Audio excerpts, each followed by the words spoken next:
From Kansas State University, this is Agriculture Today. Eric Atkinson here. Ahead today, K-State's Ken Odde reports on a new K-State analysis of beef calf prices paid at video auctions and how those are influenced by the shipping distance of those cattle post-sale. This study is included in the new K-State Cattlemen's Day research report. Also on the latest FSA Coffee Talk, Chuck Pettijohn of the Farm Service Agency talks about the process of naming a new state director and state FSA committee, and he'll remind you producers of several USDA program items. Later this week's wildlife management segment, K-State's Charlie Lee on a new study of woody encroachment in grassland areas and how that affects predation on grassland bird nests. All this and more right here on Agriculture Today. A social distancing tip. While the CDC urges you to avoid close contact, like hugging or shaking hands, there are other non-physical ways to say hello. Wave, wink, use sign language, salute, smile, give the peace sign, throw up an air high five, do jazz hands. Remember, stay a minimum of 6 feet or 2 arms length away from others, and stay home if you can. For more info, visit coronavirus.gov.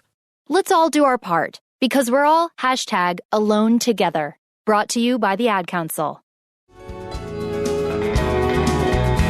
You're listening to Agriculture Today. We're glad to have you along, and our purpose on this segment of the program is to tell you more about information that's been passed along as part of the Cattlemen's Day research report, aligned, of course, with Cattlemen's Day, which is coming up this Friday.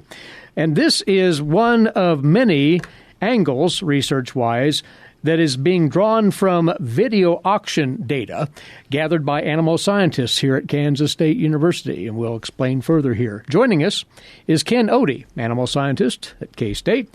We'll eventually get to a specific project, but Ken, talk more about this rather large chunk of data that you've assembled from video auctions. Eric, I'd be happy to. The roots of this project go all the way back to 1995. And so we have a database that we have built over about 25 years. And the primary value of the database is to really be able to look at all the various factors that influence beef calf and feeder cattle prices. So that's primarily what we've worked on. Our original work was really in the calf health area, so we did a lot of analysis looking at how various calf health programs actually affect price, and they really do. We've demonstrated over and over again that weaned and well-vaccinated calves bring about a $50 premium in the marketplace. So calf health has been one of our major areas of emphasis.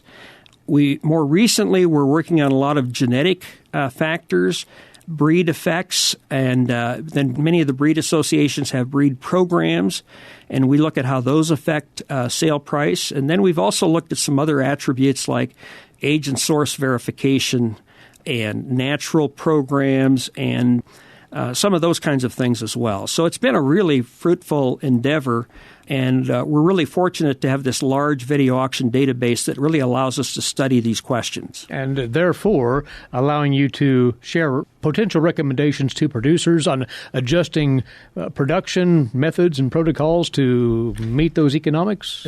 Absolutely. I think if you look back, we've done a few papers where we've published trends over time. And for example, you might be familiar with something called a VAC 45 program. A VAC 45 program are calves that are weaned for at least 45 days, and they have at least clostridial vaccination, pastorella vaccination, and at least 2 rounds of respiratory viral vaccination. And we've shown anywhere from an $8 to $10 a hundredweight price advantage for those kinds of calves in the marketplace.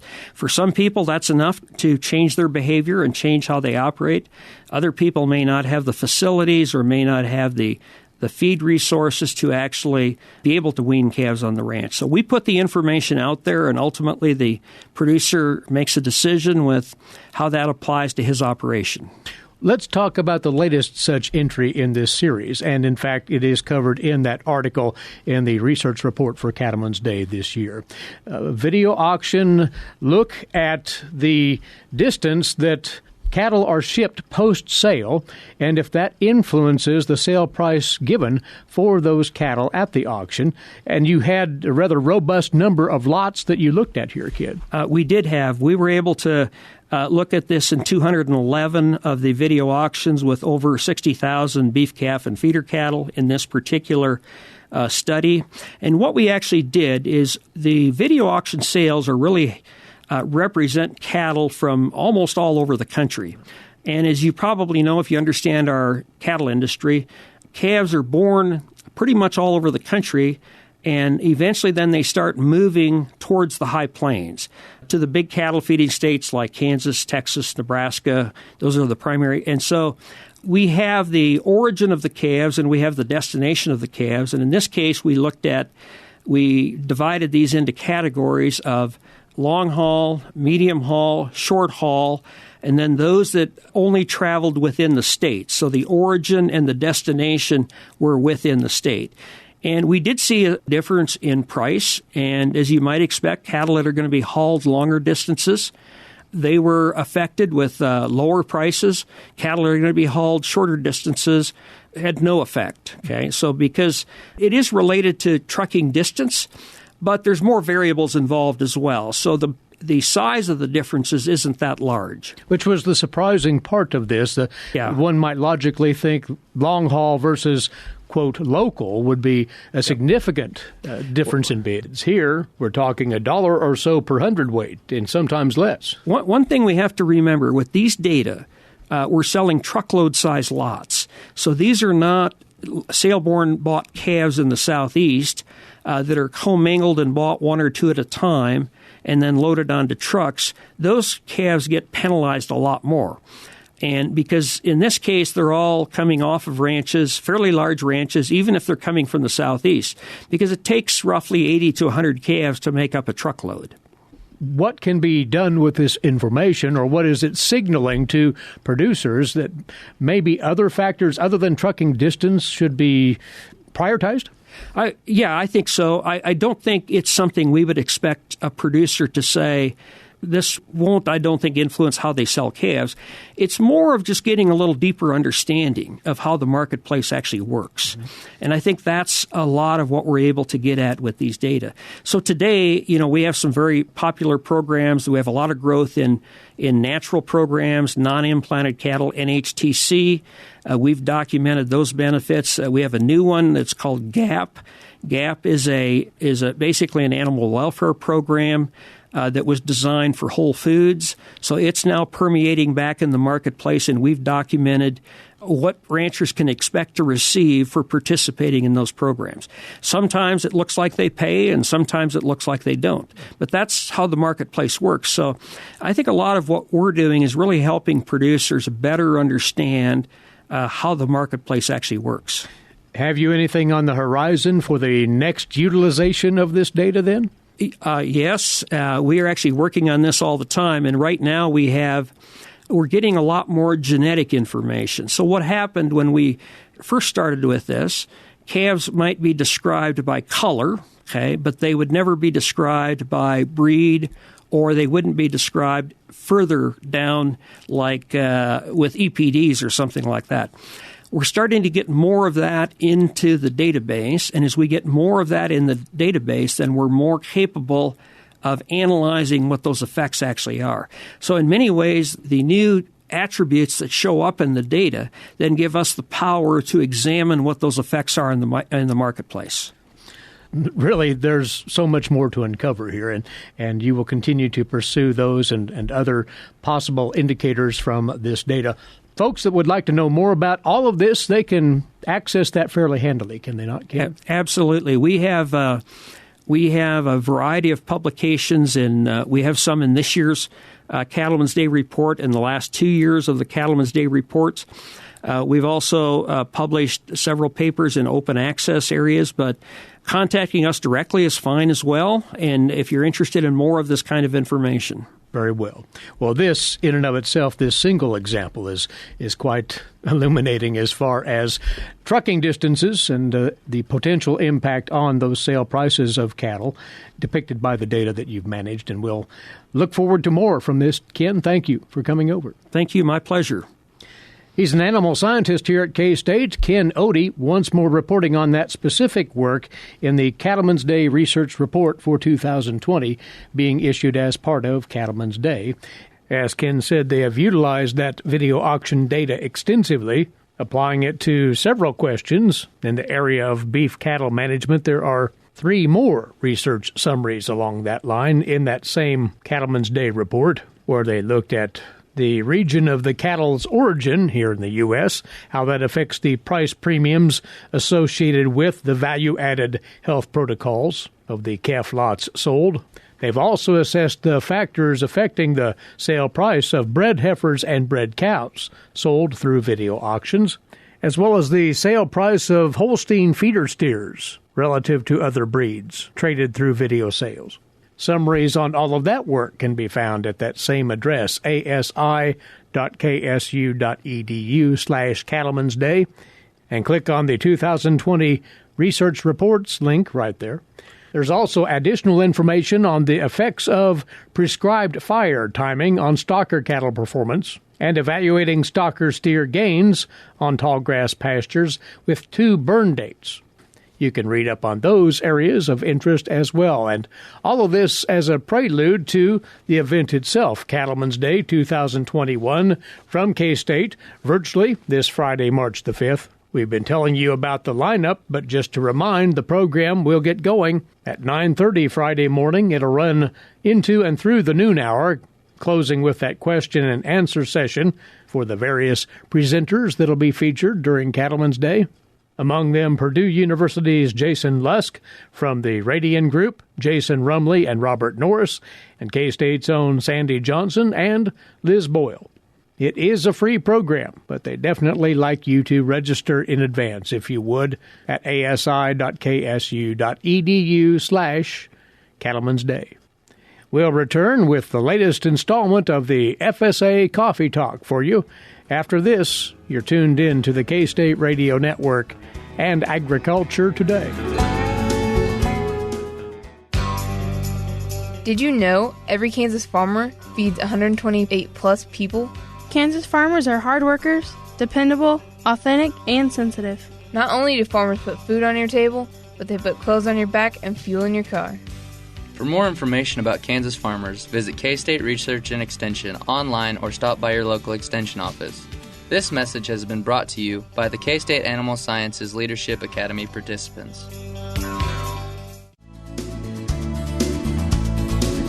Welcome back. You're listening to Agriculture Today, and our time set aside every other week to get you caught up on happenings with the USDA programs of interest to you producers out there. FSA Coffee Talk, over from the Farm Service Agency State Office for Kansas now, is the acting state executive director of the FSA, Chuck Pettijohn. Chuck, thank you. Our first time to visit. We appreciate you joining us right here. Well, thanks for having us on. We're glad to take part of it. You've been in the FSA and its system for a time, and you are serving as the interim now, right? That is correct. I've been with the agency, hard to believe, but right at 35 years, and started my career in Phillips County, and been district director now for 27 years. And currently, I serve a 20-county area in the southeast part of the state. David Shim, he served as our state executive director for 3.5 years under the Trump administration. And we'd like to thank David for all of his good service that he gave us. But with the incoming of the Biden administration, David had to step down. And so I was asked to fill in for David in that role of state executive director. So I'm just interim until we get a new person in that position. And to that latter business, what is the process of appointing the, quote, permanent state director here? You might walk us through what that is and where we're at, Chuck. Okay. Each administration, when they come in, they work with congressional folks of that party and others and come up with an appointment. to that position. It's actually a presidential appointment. I wish I could say I knew where we are. As things are progressing, Zach Ducheneau is a rancher out of South Dakota that's been appointed as administrator for Farm Service Agency in Washington, D.C., and so with that, seeing those political positions starting to get in play, I'm hopeful that maybe here by the end of the month we'll have somebody in this position on a permanent basis. At the same time, though, the state FSA committee makeup may change as well, right? That is correct. We have a similar structure to state as we do in the county level, where in the county level we have a county committee made up of 3 to 5 members that is elected amongst their peers in the county. But at the state level, it's a state committee of 5 members that is politically appointed, and that changes with the administration as well. So currently, the state committee that's serving under the Republican administration is still in place, and once the state executive director's appointed and put in place, at that point, then they'll start working on putting a state committee in place. That will be down the road a little bit longer.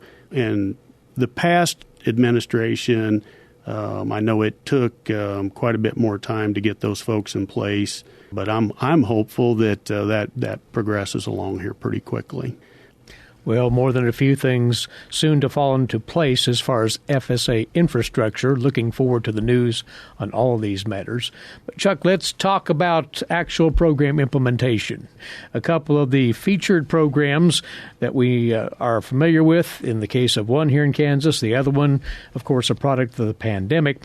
Conservation Reserve Program, Coronavirus Food Assistance Program, deadlines for both have been extended. That is correct. On the CRP sign-up, that one kind of come out to start with, that they were going to extend that. Then the Coronavirus Food Assistance, or what we call CFAP. And those have both been extended. On the CFAP, what they had was a CFAP 1 and then a CFAP 2. And they had money left over on both of those particular programs that they wanted to do what they called a CFAP additional.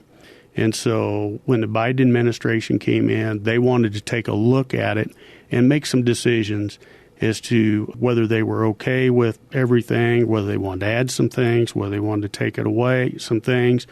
And so we're kind of waiting on guidance from them. So we have not approved, we can't, in fact, approve any of those contracts and make any payments. So I know that there was a lot of producers kind of banking on seeing some of that money, and we're on hold with that. The CRP, it has been extended as far as the sign-up. Active contracts, things that are in place, are still the same. So the sign-up that we had in place, looking at contracts that are going to go into effect this fall, they've extended the sign-up for that. And so we don't have any word as to what they're looking at. I know that they were trying to look at ways to increase participation in that CRP program.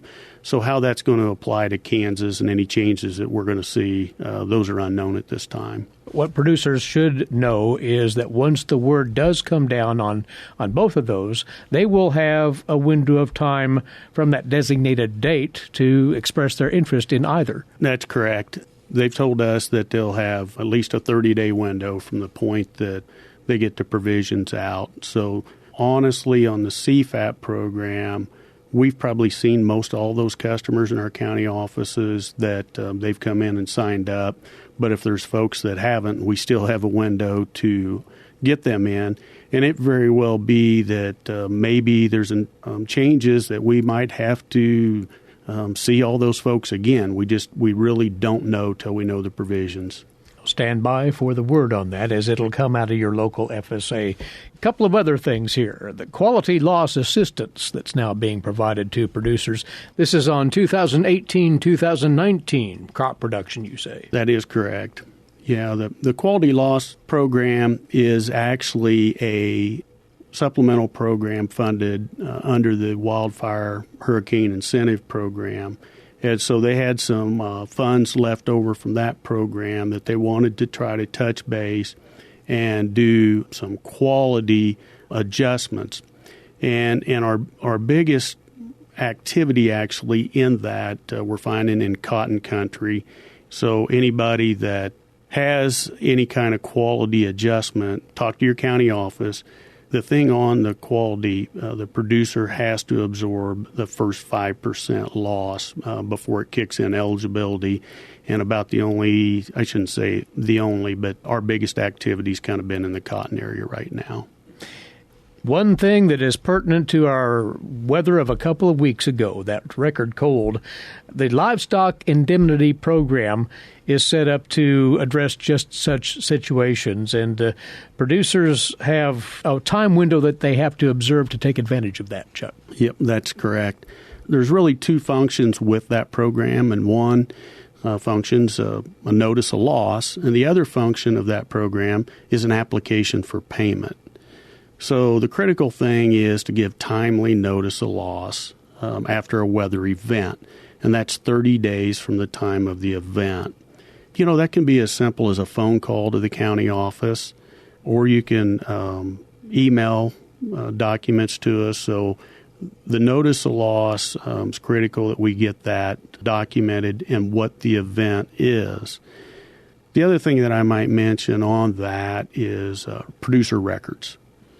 That's a very vital thing for us, is the documentation of those death of those animals.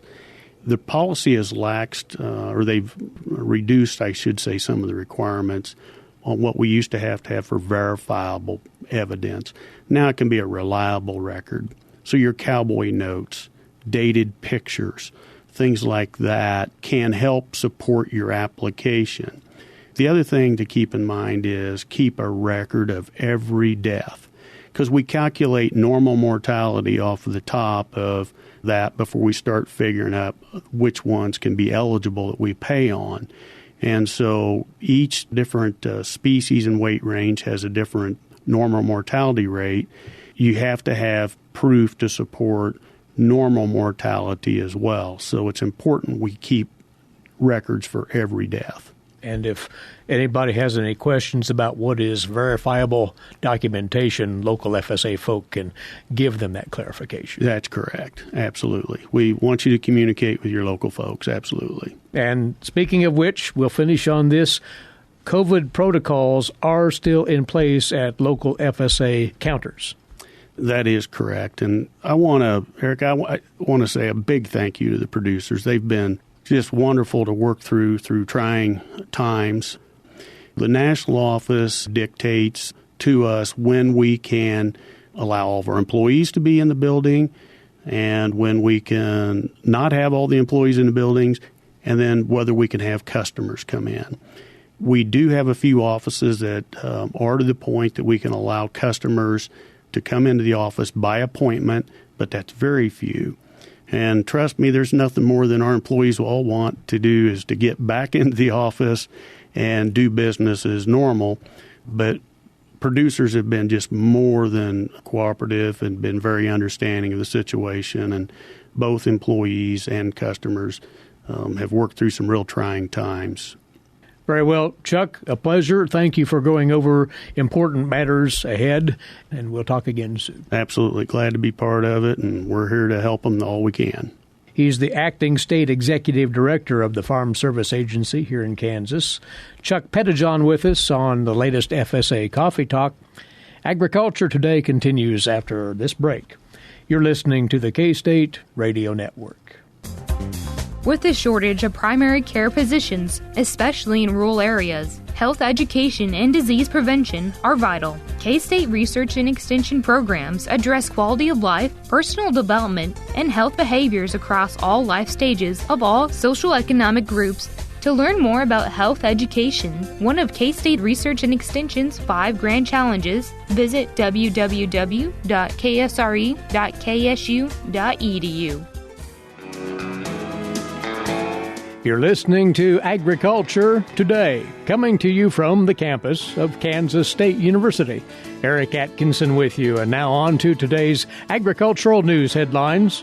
And the USDA has resumed its weekly Kansas Crop Progress and Condition Report. As of this week, it's a limited account this time around.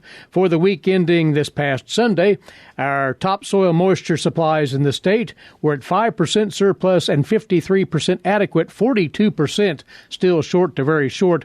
Subsoil moisture was at 1% surplus, 53% adequate, and 46% short to very short. And the condition of the Kansas winter wheat crop this week is called 37% good to excellent, 35% fair, and 28% poor to very poor. What are some of the areas that may reflect or perhaps play a part in the new Biden administration approach to agricultural trade over the next few months? The USDA's Rod Bain takes a look. Some indicators of what the ag trade focus might look like with the new presidential administration? Perhaps, according to USDA senior economist Sharon Saido at a recent Farm Foundation event, starting with some not new concepts. Certainly climate change, sustainability, food systems, new technologies, and regulatory approaches that she expects will be regarding their intersection with trade policy and trade agreements. Also, how Trade Promotion Authority for the president TPA expires on July 1st. Could impact current trade deal negotiations, such as with the United Kingdom and Kenya, if it's not reauthorized. Regarding the World Trade Organization and multilateral trade, Saido notes while comprehensive ag trade reform is needed, there's a lot of time passed since the last round of negotiations. It'll be interesting to see how the new Director General sort of points the organization, how the WTO negotiations enforcement mechanisms sort of evolve over time. I'm Rod Bain reporting for the U.S. Department of Agriculture in Washington, D.C. And a leading trade analyst says that China's demand for agricultural products is expected to continue growing. The USDA's Stephanie Ho with this report.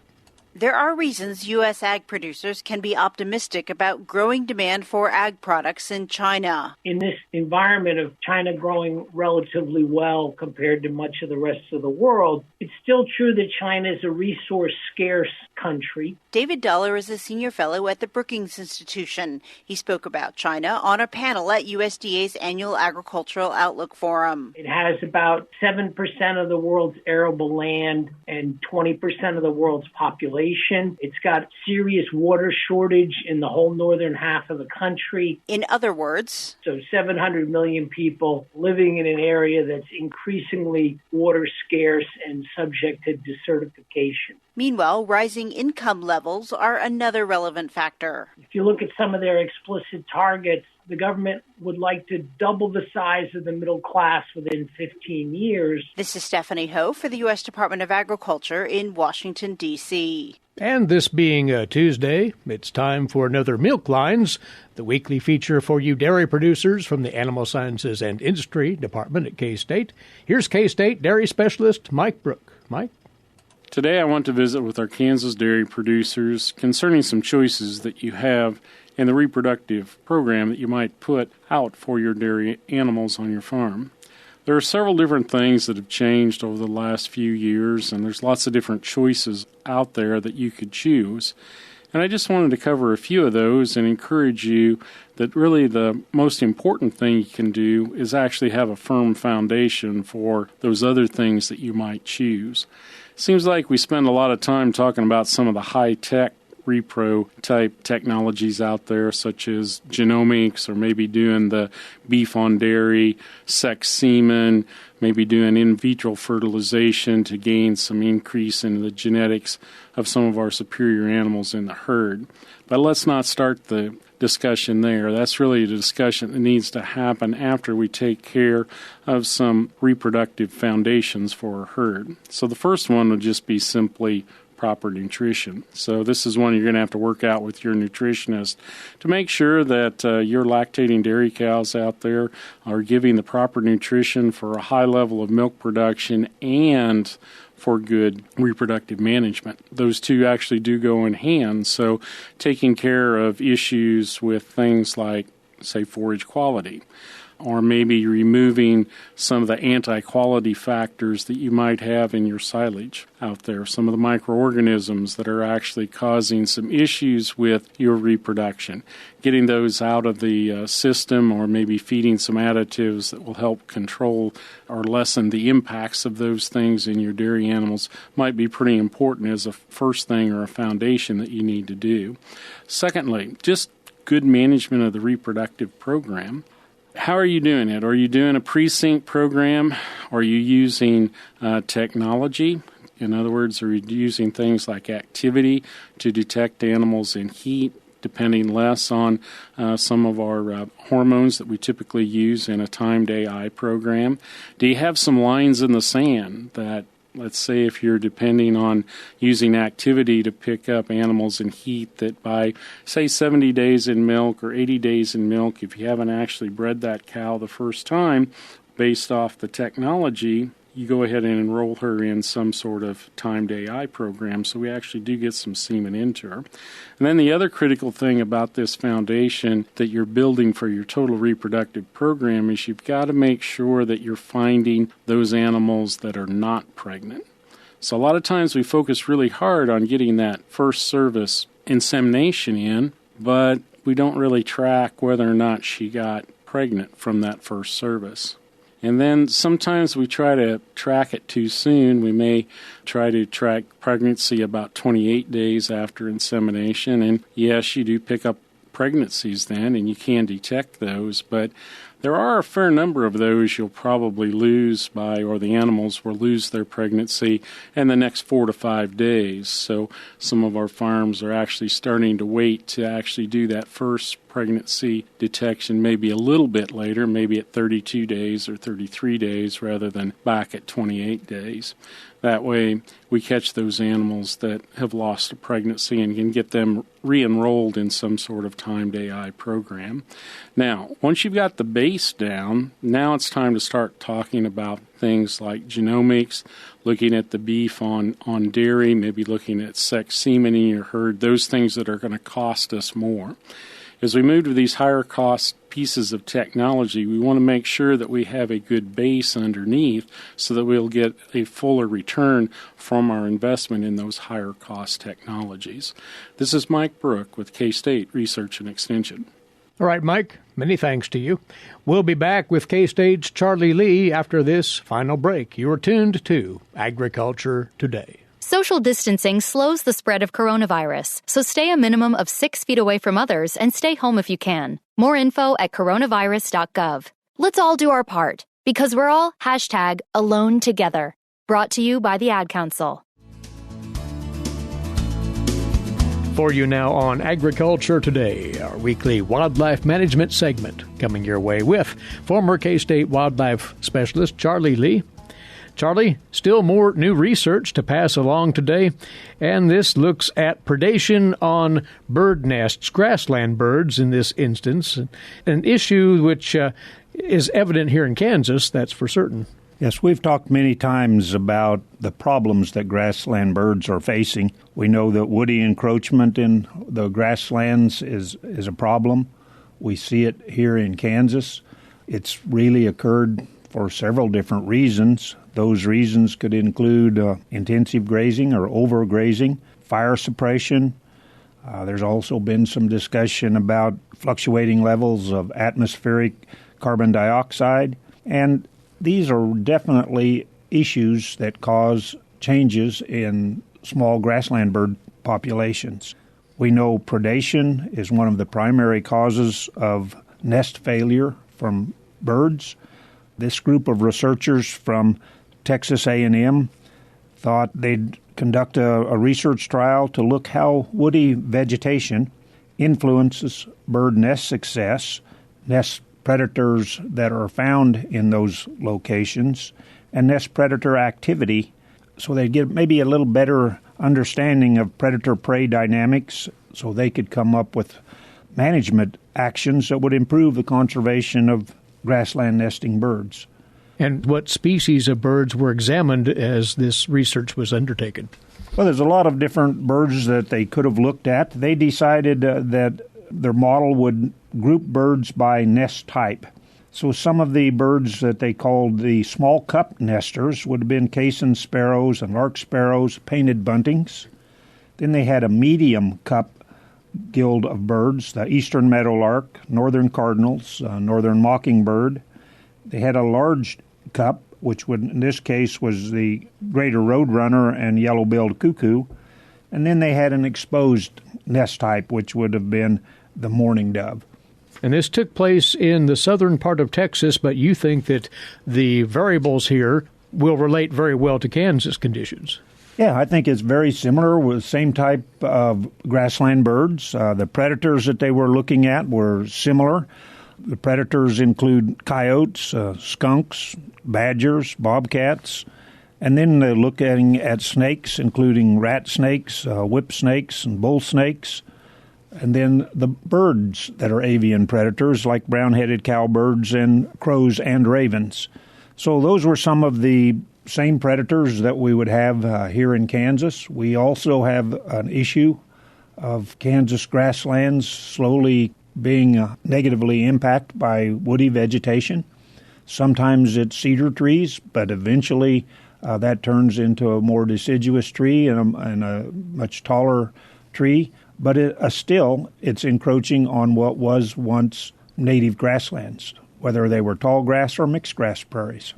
So these Texas A&M researchers basically were monitoring nest activity and the predation on those nests? Yes, they monitored 253 nests on 17 different bird species in 2015 and 2016. They observed the lowest percentage of nest success in small and medium cup type bird nests, with 21 and 25% of those nests fledging at least one young. When we have birds that are only successfully hatching 20% of their nests, that's not a good trend. Yeah. The large cup nests fared a little bit better. They had a 31% success, but the highest success was the exposed nest species, nest type. Remember, that was the mourning dove. That had a nest success of 47%. They also used infrared cameras at over 100 nests and recorded 72 nest fate events that they used for additional analysis. Of those 72 events, they recorded 49 predator events when the nest was fledging. That included 12 different species of predators. Snakes were the most frequent nest predators that they detected on camera, and that was headed with Great Plains rat snakes, a species that we have in good number here in Kansas. They were responsible for 36% of the predation events, and then coach whips, which we also have in Kansas, responsible for an additional 14% of those predation events on bird nests. They had avian predators at 18% of the predation events, and then mammals at only 12%. Now, we've talked many times about mesomammals, which would include coyotes, foxes, badgers, skunks, and most people would think that that's a higher percentage than what they were seeing here. So snakes was observed depredating nests most frequently in woodland areas, and that accounted for more than 50% of all of those predation events in that vegetative type. There was a 6% increase in probability of snake predation with every 10% increase in shrub cover. So that's fairly significant. It doesn't take very many shrubs or cedars across the prairie to add up to that 10% additional shrubs. And that really is the point of this study, then, to illustrate the role of that shrub cover in bird nest depredation. Yeah, that was the hypothesis, and it come out as they had expected. Just small increases in the percent of shrub cover had a negative impact on the success of medium cup nests, and shrub encroachment would have substantial negative effects on birds in the region that have that particular nest type. They seem to think that with some modeling effort, they had a critical threshold of shrub cover at about 50%. So that's probably going to be a good threshold for strategy when you're developing management actions that need to take place. We've talked before about how sometimes it's difficult for research to come up with prescriptions that apply in lots of situations. This is a case where you have data that says when you get an increase of 10% in shrub cover, you're going to have an increase in predation loss. Although these were species that were non-game birds, many of the game birds that we would have similar type nests. Well, it's just one more reason for controlling that woody encroachment in our grassland areas. And this was once again a study conducted in Texas looking at that impact of predators on those nesting grassland birds, predators which find good cover in that woody encroachment. Charlie, thanks for going over this with us. Charlie Lee, former wildlife specialist with K-State Research and Extension. Our time's away for today. As always, thanks for being along with us. Eric Atkinson here for Agriculture Today. This is the K-State Radio Network.